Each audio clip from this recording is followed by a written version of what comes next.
नमस्कार. Practice set 3.2 बघूया. त्यामधलं पहिलं example. Two circles having radii 3.5 centimetre and 4.8 centimetre touch each other internally. Find the distance between their centres. दोन वर्तुळ आहेत जे एकमेकांना आतल्या भागात एकमेकांना स्पर्श करतात. त्यांची त्रिज्या दिलेली आहेत. तर त्या दोन वर्तुळांच्या केंद्रामधलं डिस्टन्स बिटवीन देअर सेंटर्स, केंद्रामधलं अंतर किती हे आपल्याला विचारलेलं आहे. भौमितिक गणितांमध्ये अगोदर आपण फिगर काढावी लागते. फिगर काढूया, मग आपण सोडवायला सुरू करूया. आन्सर मध्ये आपल्याला पहिल्यांदा इंटरनल टचिंग सर्कल्स घ्यायचे आहेत. एक वर्तुळ घेतलं, त्यानंतर दुसरे एक वर्तुळ आपल्याला घ्यायचं आहे. इंटरनल टचिंग सर्कल्स घेतले, त्यानंतर दोघांचा सेंटर्स आपण बघूया आणि दोन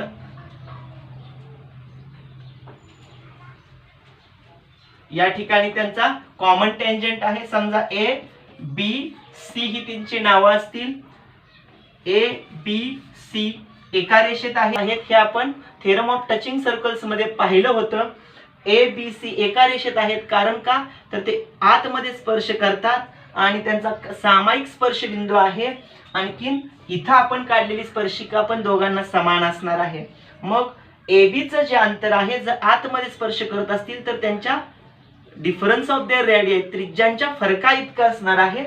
मग इथं सांगायचं आहे to circles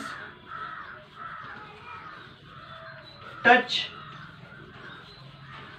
each other internally. हे आपल्याला दिलेलं आहे. म्हणून distance of their centers is equal to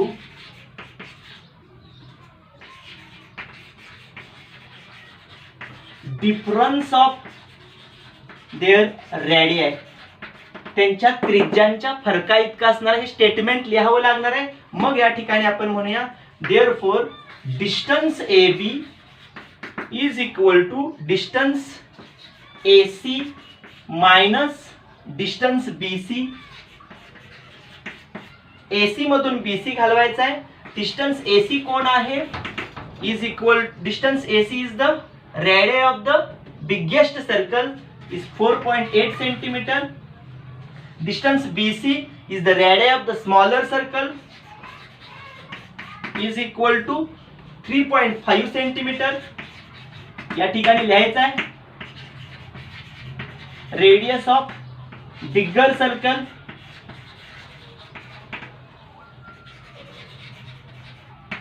radius of smaller circle या ठिकाणी लिहायचं आहे. आणि मग यांच्या डिफरन्स इतकं म्हणजे 4.8 मायनस 3.5. दोघांची वजाबाकी 8तून 5 गेले, 5 आणि 3 8, 4तून 3 गेला 1.3. Distance of BC is equal to 1.3 centimetre. या पद्धतीने आपल्याला दोन त्रिज्यांमधलं अंतर त्यांच्या वजाबाकी इतकं असणार आहे कारण ती अंतरस्पर्शी वर्तुळ आहेत. Example number 2. Two circles of radii 5.5 centimetre and 4.2 centimetre touch each other externally. Find the distance between their centres. दोन वर्तुळ एकमेकांना बाह्य भागात स्पर्श करतात. दोन बाह्य स्पर्शी वर्तुळ आहेत आणि त्यांच्या केंद्रामधलं अंतर आपल्याला विचारलेलं आहे. जर त्यांच्या त्रिज्या 5.5 सेंटीमीटर आणखीन 4.2 सेंटीमीटर असतील. आपल्याला एक नंबरच्या एक्झाम्पल मध्ये सांगितल्या पद्धतीने अगोदर डायग्राम काढायला लागणार. मग आपल्या लक्षात येणार की या ठिकाणी एक्सटर्नल टचिंग सर्कल्स, त्यांच्या त्रिज्या, आणि मग सोडवायला त्यामुळे सोपं जाणार आहे. त्यामुळे अगोदर जेव्हा एक्झाम्पल आपण लिहितो त्यानंतर फिगर काढूया म्हणजे आपल्याला सोडवायला सोपं जाईल. काय होते बघूया. To circles with centres X and Y touch each other externally. एकमेकांना बाह्य भागात स्पर्श करतात बिकॉज गिवन पार्ट दिलेला आहे म्हणून. त्यानंतर ऍट पॉइंट टी म्हणूया. कुठं स्पर्श करतात तर टी या बिंदूमध्ये स्पर्श करतात. Therefore, distance of the centers, their centers, is equal to sum of their radii. हे जे आपलं स्टेटमेंट आहे हे लिहावं लागणार आहे त्यांच्या त्रिज्यांच्या बेरजे इतकं असणार आहे. म्हणून xy, distance of xy is equal to distance of xt plus distance of ty यावे लिहायचं आहे. डिस्टन्स ऑफ xt कोण आहे? Distance of xt radius of bigger circle 5.5 centimetre आपल्याला दिलेला आहे आणि डिस्टन्स ऑफ टी वाय आपल्याला सांगितलेला आहे. रेडियस ऑफ स्मॉलर सर्कल तो आपल्याला दिला आहे 4.2 सेंटीमीटर आणि ह्यांच्या किमती आपल्याला या ठिकाणी मांडायचे. Distance of x y is equal to 5.5 अधिक 4.2 बरोबर 5 आणि 2 7, 5 आणि 4 9, 9.7 centimetre distance of x Y आपल्याला मिळणार आहे. या पद्धतीनं दोन बाह्यस्पर्शी वर्तुळांचं अंतर हे त्यांच्या त्रिज्यांच्या बेरजे इतकं असतं. Example number 3, if radius of to circles are 4 centimeter and 2.8 centimeter, draw figure of these circles touching each other externally and internally. दोन वर्तुळ आहेत ज्यांच्या त्रिज्या 4 आणि 2.8 सेंटीमीटरच्या दिलेल्या आहेत आणि आपल्याला आकृती काढायची आहे जे बाह्यस्पर्शी आणि अंतरस्पर्शी आहेत. या ठिकाणी रफ वर्क मध्ये मी तुम्हाला सांगणार आहे कारण आपल्याला लॉकडाऊन पिरियड मध्ये वस्तू उपलब्ध नसल्यामुळे मी फक्त आकृत्या कशा पद्धतीने काढायच्या हे तुम्हाला सांगणार आहे. या पद्धतीने तुम्हाला परमनंट वर्क करायचा आहे. आपल्याला जे एक टोकी कर्कटक आपण ज्याला म्हणतो त्याचा वापर करायचा आहे. त्यामध्ये पट्टीमधून 4 सेंटीमीटर अंतर घ्यायचं आहे. 4 सेंटीमीटर त्रिज्येचं वर्तुळ काढायचं आहे आणि त्याला स्पर्श होणार तिथून एक सरळ रेषा आपण काढू. इथून किरण काढला जो या बिंदूतून जातोय. इथून 4 सेंटीमीटर अंतरचं वर्तुळ आपण काढलेलंच आहे. तिथून पुढं या बिंदूतून 2.8 सेंटीमीटर आपल्याला माप घ्यायचं आहे कर्कटकनं आणि या ठिकाणी पट्टीनं माप घेऊन या ठिकाणी कंस काढायचा आहे आणि इथं जो 2.1 येतोय त्या ठिकाणी आपल्याला वर्तुळ काढायचं आहे. ते बरोबर या ठिकाणी स्पर्श होऊन जाईल. तसं या ठिकाणी काय करायचं आहे तर एक अगोदर 4 सेंटीमीटर त्रिज्येचं वर्तुळ आपण काढणार आहोत आणि त्यातच ह्या बिंदूतून या डाव्या बाजूला कर्कटकनं 2.8 सेंटीमीटर वर चाप टाकायचा आहे. हा रेषाखंड जोडल्यानंतर इथं जेव्हा आपण चाप मारतोय हा बिंदू केंद्रबिंदू घेऊन आपल्याला एक वर्तुळ काढायचं आहे. पुन्हा सांगतोय पहिल्या वर्तुळामध्ये एक किरण आपण काढणार. त्यामध्ये अगोदर 4 सेंटीमीटरचं वर्तुळ ड्रॉ करायचं आहे. त्या 4 हा जो किरण जाणार आहे ह्या ज्या ठिकाणी वर्तुळ छेदून जाते तिथून पुढं 2.8 वरती आपल्याला चाप काढायचा आहे. 2.8 हा केंद्रबिंदू घेऊन आपल्याला वर्तुळ पूर्ण काढायचं आहे 2.8 सेंटीमीटर त्रिज्येचं. तेव्हा ती बाह्यस्पर्शी वर्तुळ होतील आणि जेव्हा आपल्याला अंतरस्पर्शी वर्तुळ घ्यायची आहेत तेव्हा आपल्याला अगोदर एक 4 सेंटीमीटर त्रिज्येचं वर्तुळ काढावं लागेल. त्याच्यावरती ही त्रिज्या घ्यावी लागणार आहे आणि तेव्हा हे वर्तुळाचा परिघावरचा बिंदू इथून डाव्या बाजूला त्रिज्येवरती 2.8 सेंटीमीटरचा चाप आपल्याला घ्यावा लागणार आहे. कंस टाकावे लागणार आहे. मग 2.8 सेंटीमीटरचा माप घेतल्यानंतर हा केंद्रबिंदू घेऊन एक वर्तुळ काढलं जाईल तेव्हा हे अंतरस्पर्शी होईल. अशा पद्धतीनं बाह्यस्पर्शी आणि अंतरस्पर्शी वर्तुळ तुम्हाला कंपास पट्टी सिस पेन्सिलच्या साहाय्यानं आपल्याला ड्रॉ करायचे आहेत. यानंतर बघूया पुढचं चौथं example. Example number 4, in this figure या ठिकाणी आकृती दिलेली आहे. Circles with centres P and Q. P आणि क्यू केंद्र असणारी वर्तुळ आहेत. Touch each other at R. एकमेकांना आर मध्ये स्पर्श करतात. A line passing through R. जर आर मधून रेषा जात असेल meet the circles at A and B. जी ए आणि बी मध्ये आर मधून जाणारी रेषा ए आणि बी मध्ये मीट होत आहेत रिस्पेक्टिव्हली क्रमानं. Prove that segment A B A P parallel segment B Q हे दोन समांतर आहेत हे सिद्ध करा. त्यानंतर ए पी आर हा त्रिकोण आर क्यू बी याच्याशी सिमिलर आहे हे सिद्ध करायचं आहे. आणि नंतर सिद्ध करायचं आर क्यू बी याचं माप किती आहे. जर पी ए आर हा 35 अंश असेल तर हा किती ते विचारलेला आहे. पहिल्या भागाकडे जाऊया आपण. दोन समांतर दाखवायचे आपल्याला. एपी पॅरलल बी क्यू हे दोन समांतर दाखवायचे आहेत. त्यासाठी आपण दोन त्रिकोण घेऊया. दोन त्रिकोणांच्या ह्या दोन त्रिज्या, ह्या पहिल्या पी केंद्राच्या ह्या दोन त्रिज्या समान मापाच्या असणार आहेत. क्यू केंद्राच्या या दोन त्रिज्या समान मापाच्या असणार आहेत. ते दोन त्रिकोण आयसोस्केल्स होणार आहेत. मग त्यांचे पायालगतचे कोन पण समान असणार आहेत. In triangle A P R यामध्ये segment A P congruent segment R P या पद्धतीनं, कारण रेडियस ऑफ सेम सर्कल त्यामुळं हे दोघ जण एकरूप असतील तर अँगल पी ए आर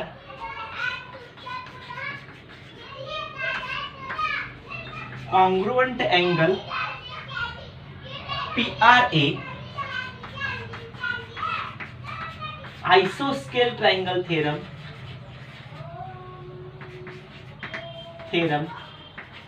समद्विभुज त्रिकोण सांगतोय. मग हे दोघ जण एकरूप झाले. त्यानंतर इन ट्रायंगल, याला नंबर मी 1 देतो. In triangle Q R B या त्रिकोणामध्ये segment Q R congruent segment Q B असणार आहे. कारण हे सुद्धा दोन एकाच वर्तुळाच्या त्रिज्या आहेत. Radius of same circle. जर हे दोन त्रिकोणाच्या दोन बाजू समान असतील तर पायालगतचे कोन समान. Q R B angle Q R B congruent angle Q B R. इथे कारण तेच आइसोस्केल्स ट्रायंगल थेरम आपण 2 नंबर देऊया. त्यानंतर ह्या दोघांमध्ये ह्या दोन बाजूंची समान, यामध्ये या दोन कोणांची माप समान, या दोन कोणांची समान. त्यानंतर angle A R P congruent angle B R Q. कारण हे दोन एकमेकाचे विरुद्ध कोन आहेत. वर्टिकली अपोजिट अँगल्स विरुद्ध कोन आहेत. मग आपल्याला 1 नंबर सांगतोय हे दोन समान आहेत. दुसरा त्रिकोण सांगतोय ह्या दोघांची माप समान आहेत. आणि तिसरा नंबर सांगतोय हे दोघ जण समान आहेत. याचा अर्थ पहिला दुसऱ्याशी एकरूप, दुसरा तिसऱ्याशी एकरूप, पहिला तिसरा. त्यामुळे हे पहिला आणि तिसरा एकरूप असणार आहेत. हे दोन समान, हे दोन समान, हे दोन समान, हे दोन समान असतील तर हे दोन समान झाले. म्हणजेच कोन पी ए आर. म्हणून कोन पी ए आर एकरूप कोन क्यू बी आर. कारण काय, फ्रॉम 1, 2 and 3 1, 2 आणि 3 सांगते की ह्या दोघांची माप समान. म्हणजेच कोणते, पी ए आर म्हणजेच पी ए बी. कारण ए आर बी एका रेषेत आहेत. क्यू बी आर म्हणजेच क्यू बी ए. कारण काय, ए डॅश आर डॅश बी. आपण या ठिकाणी बिटवीननेस वापरली. हे दोन समान आहेत म्हणजेच हे दोन समान आहेत. मग हे दोन कोण समान असतील तर ह्या रेषा समांतर असणार, कारण हे अल्टरनेट अँगल्स आहेत. Therefore segment AP parallel segment B Q आपल्याला BQ सांगितलेलं आहे. बिकॉज अल्टरनेट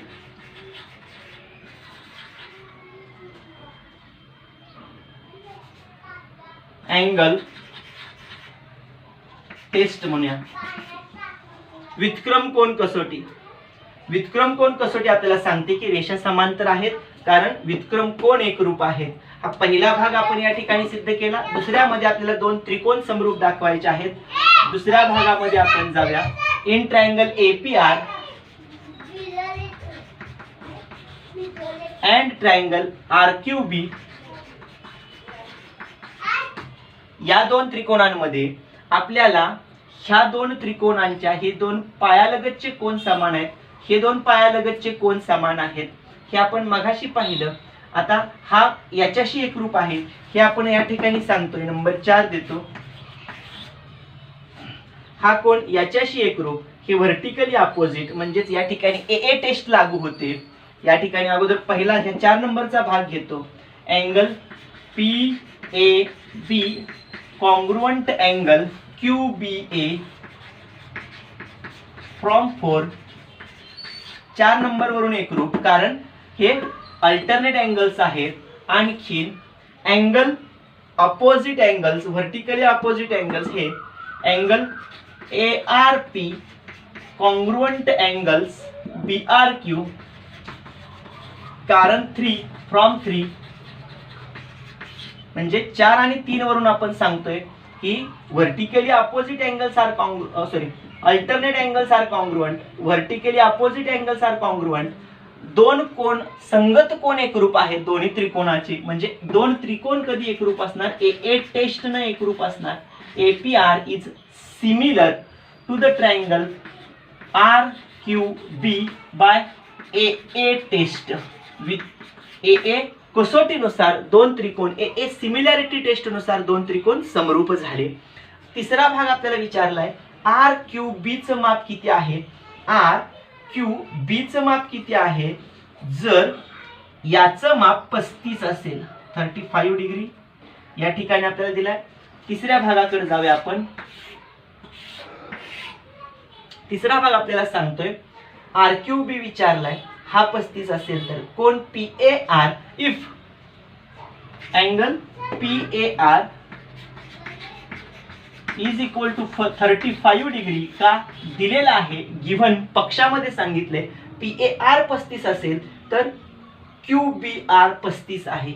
म्हणून कोण QBR 35 आहे कारण फ्रॉम 4 मध्येच आपण सांगितले अल्टरनेट अँगल टेस्ट नुसार हे दोन एकरूप. मग QBR 35 असेल तर QRB पण 35 म्हणून QRB सुद्धा QRB 35 मापाचा झालेला आहे. कारण आपण या ठिकाणी सांगितलेलं आहे QBR यामध्ये हे दोन कोन आहेत फ्रॉम 2 वरून 2 नंबर वरून सांगतोय. म्हणजे या दोघांचं माप 35 झालं. त्रिकोण QRB तिन्ही त्रिकोणांच्या मापांची बेरीज तिन्ही कोणांच्या मापांची बेरीज 180 अंश असणार आहे. इन ट्रायंगल QRB यामध्ये QRB angle QRB plus angle QBR plus angle RQB is equal to 180 degree. Sum of angles of triangle त्रिकोणांच्या कोणांची बेरीज 180 अंश असते.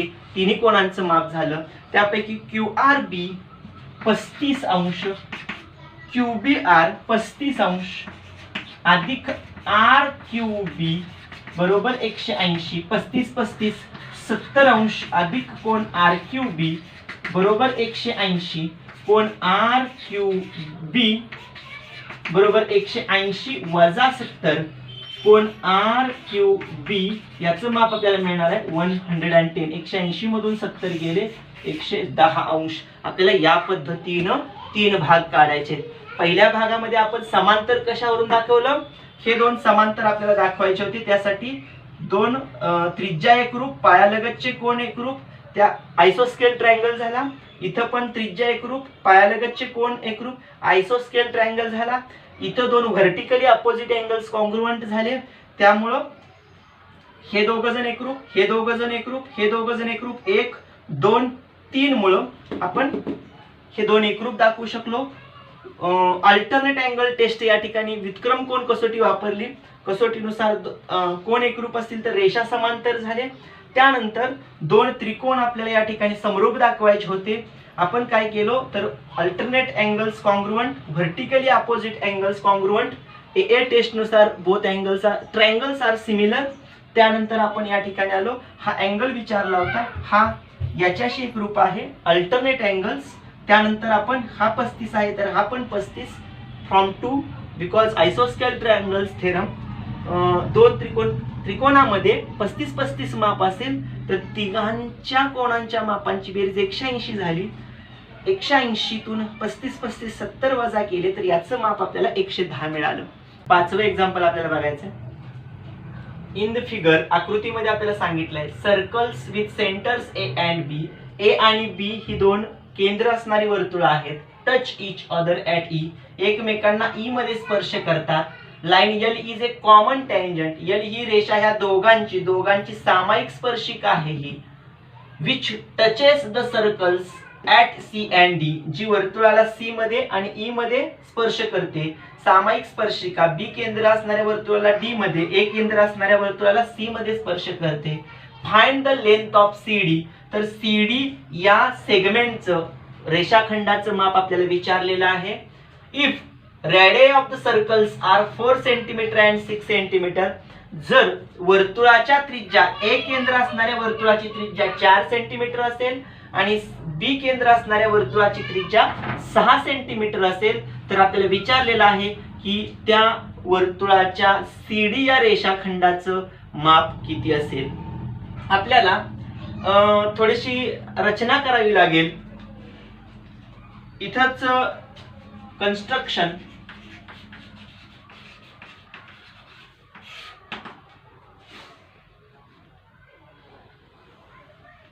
सीए जोडला,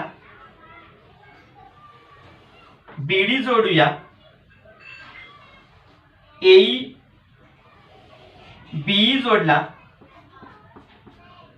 आता इथून याच्यावरती लंब टाकायचा आपल्याला. ए बिंदूतून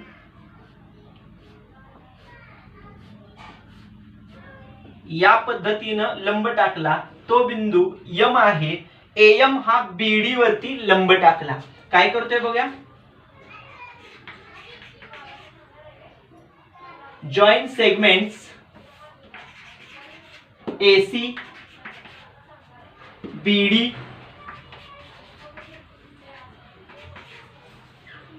बी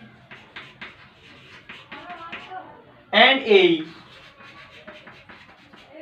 हे आपण जोडले. And draw segment AM is perpendicular to the radius BD. BD या त्रिज्येवरती AM ही स्पर्शिका लंब टाकला. आता आपण प्रूफ कडे जाऊया. काय होते बघा, CA त्रिज्या आहे, AE त्रिज्या आहे. या ए केंद्र असणाऱ्या वर्तुळाची 4 सेंटीमीटर माप दिले, याचं इथं लिहूया.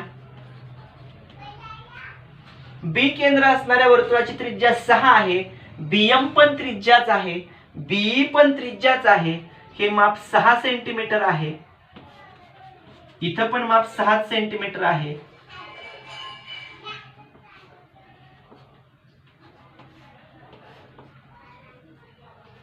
इथपर्यंत माप आपण त्रिज्येचं माप लिहिलं. यानंतर आपल्याला काय बघा, हे 4 हे 6 AEB स्पर्शवर्तुळ आहे. Touch each other. जेव्हा ही बाह्य भागात स्पर्श होतात तेव्हा त्यांच्या केंद्रामधलं अंतर त्रिज्यांच्या बेरजे इतकं असतं. म्हणजे 4 आणि 6 10 सेंटीमीटर होणार. त्यानंतर आपण इथून इथं लंब टाकलेला आहे. त्रिज्या आणि ही सीडी म्हणजे रेषा एल स्पर्शिका आहे. इथं काटकोन होणार आहे कारण radius is perpendicular to the tangent. Tangent segment इथं पण radius is perpendicular to the tangent, tangent थेरमचा वापर होतोय. 90 डिग्री 90 डिग्री, इथं पण 90 डिग्री. इथं जो ACDM हा जो चौकोन होतोय तो रेक्टँगल आयत होणार आहे. मग या आयतामध्ये आयताच्या समोरासमोरच्या बाजू समान असतात. Opposite sides of the rectangles are congruent. ACDM opposite sides आहेत, कॉन्ग्रुएंट होणार. AM CD अपोजिट साइड्स आहेत, कॉन्ग्रुएंट होणार. इथं 4 आहे, इथं पण 4च होणार, परंतु टोटल 6 आहे. 6 मधून 4 गेले, इथं 2 माप मिळणार आहे आपल्याला. हे 2 माप, हे 4 आणि हे 6, हे टोटल 10 माप. AMD हा राईट अँगल ट्रायंगल काटकोन त्रिकोण आहे, त्यामध्ये आपण पायथागोरस वापरूया. काटकोनाची समोरची बाजू आपल्याला म्हणजे कर्ण माहिती आहे 10 सेंटीमीटर. इथला BM ही बेस आपल्याला माहिती आहे तो 2 सेंटीमीटर. त्यावरून आपल्याला AM हे माप मिळणार आहे. पायथागोरस थेरम वापरूया, त्यातून AM माप मिळणार. AM चं माप हेच कुणाचं माप असणार आहे, CD चं. म्हणजेच आपल्याला काय मिळणार आहे, find the length of CD. या पद्धतीने आपल्याला सोडवायचं आहे. सोडवायला सुरुवात करूया. सेगमेंट आपण त्रिज्या अगोदर बघूया. Segment AC is equal to segment AE is equal to 4 centimetre. Segment BD is equal to segment BE is equal to 6 centimetre. कारण लिहायचं रेडियाई ऑफ सेम सर्कल, एकाच वर्तुळाच्या त्रिज्या. जर या दोघांची माप समान झाली त्यानंतर आपल्याला काय करायचं होतं, A-E-B हे तिन्ही एका रेषेत आहेत. कारण काय सांगायचं, touching circle, theorem of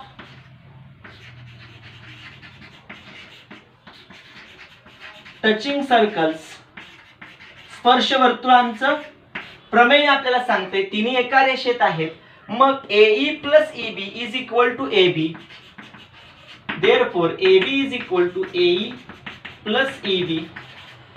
4 plus 6 is equal to 10 centimetre आपल्याला मिळालं.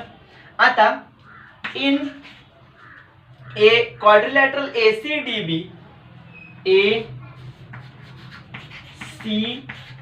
ACDM मध्ये जाऊया. ACDM मध्ये काय होते बघा,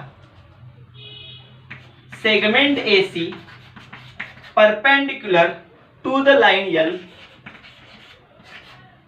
radius is perpendicular to the tangent, and segment BD is perpendicular to the line L because tangent theorem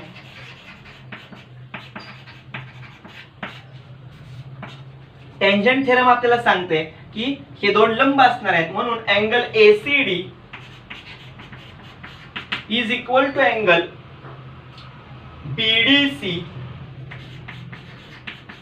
BDC म्हणजेच MDC 90 डिग्री टेंजंट थेरम नुसार. And angle AMD is equal to 90 degree by using construction. रचना सांगते की हा 90 अंशाचा आहे. मग AMD 90, MDC 90, ACD 90 म्हणजे हा चौकोन रेक्टँगल होणार आहे. Therefore quadrilateral ACDM is rectangle. हा जर आयत असेल तर त्याच्या समोरच्या बाजू समान. Segment AC is equal to or congruent to the segment DM. Definition or property of rectangle. आयताचा गुणधर्म म्हणा किंवा त्याची व्याख्या म्हणल्या तरी चालू शकते. ACDM समान झाला म्हणजेच किती मिळणार आहे, 4 सेंटीमीटर आपल्याला मिळणार आहे. But D dash M dash B तिन्ही एका रेषेत आहेत, म्हणजेच BM plus M D is equal to B D.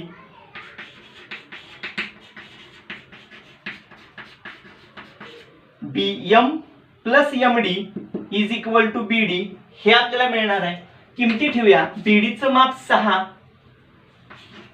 बीएमचं माप पाहिजे, एमडी दिलाय आपण घेतलाय 4. आता नंबर टाकूया. याला नंबर देतो 1, या ठिकाणी याला नंबर देतो 2 आणि इथं आपल्याला नंबर द्यायचा आहे. आपल्याला राईट अँगल पण लागणार आहे. इथं एएमडी याला नंबर देऊया 3 आणि इथं देऊया 4 नंबर. या पद्धतीने नंबर दिले. आता इथं आपल्याला कारण लिहायचे आहेत. का हा 6 का आला 1 नंबर वरनं, 4 का मिळवला कारण या ठिकाणी आपण मिळवलं 4 नंबर वरनं. From 1 and 4 therefore bm is equal to 6 minus 4 is equal to 2 centimetre. या ठिकाणी आपल्याला सेंटीमीटर हे युनिट लिहिणं गरजेचं आहे कारण आपल्याला दिलेलं आहे. बीएम आपल्याला मिळाला 2 centimetre. In triangle AMB, AMB मध्ये अँगल एएमबी बरोबर 90 अंश. का इथं from 3 therefore by using Pythagoras theorem opposite side of right angle AB, it is a AB is a hypotenuse, therefore AB square is equal to AM square plus MB or BM square. इथं महत्वाचं आहे काटकोनाच्या समोरची बाजू AB ही कर्णच असणार आहे हे लक्षात असू द्या. त्यामुळे आपण या ठिकाणी AB ला आपण कर्ण घेतोय बाय युजिंग पायथागोरस थेरम.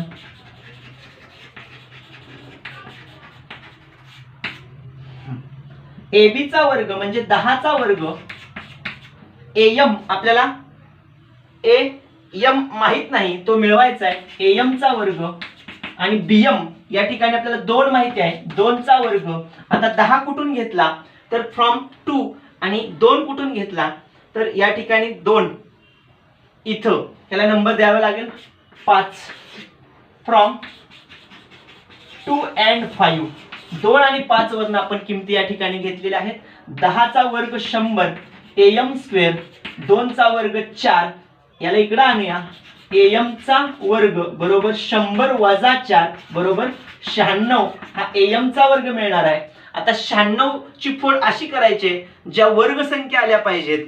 इथं आपल्याला 24 चौक 96 आपल्याला मिळणार आहे आणि 16 सक्क 96 या पद्धतीने 2 फोड मिळणार आहेत. जी मोठा वर्ग आहे तो आपल्याला या ठिकाणी घ्यायचा आहे. 96 ची फोड करूया. AM square is equal to 16 into 6 square root on both sides. AM is equal to under root 16 into 6 16 सक्क 96. 16 चं वर्गमूळ आपल्याला बाहेर मिळणार आहे 4. 4 वर्गमुळात 6 इथे लिहावं लागणार आहे कारण square root on both sides. म्हणजे आपल्याला सेंटीमीटर मध्ये AM चं माप मिळणार आहे. AM म्हणजेच कोण आहे? AM म्हणजेच CD आहे कारण ACDM समान आहे. तसंच AM आणि CD पण समान आहे. या ठिकाणी काय सांगायला लागेल AM is equal to CD. AM is equal to CD is equal to 4 root 6 centimetre. कारण काय फ्रॉम 4 4 मध्ये आपल्याला सांगितलंय की हा रेक्टँगल आहे म्हणजेच AM चं माप आणि CD चं माप समान आहे. म्हणजे AM 4 वर्गमुळात 6 सेंटीमीटर येतोय तर CD सुद्धा आपल्याला काय मिळणार आहे 4 वर्गमुळात 6 सेंटीमीटर 4 रूट 6 सेंटीमीटर. या पद्धतीने आपल्याला 3.2 हा प्रॅक्टिस सेट सोडवायचा आहे. सराव करा. यानंतर बघूया पुढच्या व्हिडिओमध्ये पुढचा भाग.